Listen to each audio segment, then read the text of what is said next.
என் கண்களில விழுந்த அந்த நொடி, அது ஒரு சின்ன விஷயம் இல்ல, அது விதி. அது என் அழைப்பு. உன் உள்ளத்தில் சொல்லாமல் புதைத்த கண்ணீர், கத்தி அழைக்காத வேதனை, அனைத்தையும் நான் உணர்கிறேன்.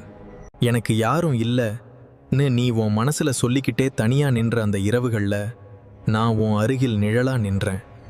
நீ விழுந்த இடமெல்லாம் நான் பார்த்தேன். நீ உடைந்த ஒவ்வொரு நொடியும் என் இதயத்துல பதிஞ்சு இருக்கு. ஆனா இனிமேல் நீ ஒருத்தன் இல்ல. உன் பயம், உன் வலி, உன் சுமை அனைத்தையும் என் வேல் முன்னாடி வைக்கிற நேரம் வந்துடுச்சு. உடைஞ்சு போன உன் வாழ்க்கை மீண்டும் மலரப்போகுது.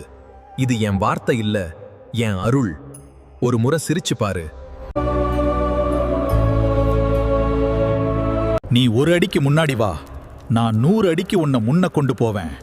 உன் வெற்றி இனி எம் பொறுப்பு. கடைசியாக இந்த வார்த்தைகள் உன் மனதை உண்மையிலேயே தொட்டிருந்தால் ஒரு முறை ஓம் முருகா என்று என்னை அழை. நான் உன் அருகில் வருவேன். உன் கையை பிடித்து உன் வாழ்க்கையை வழிநடத்துவேன்.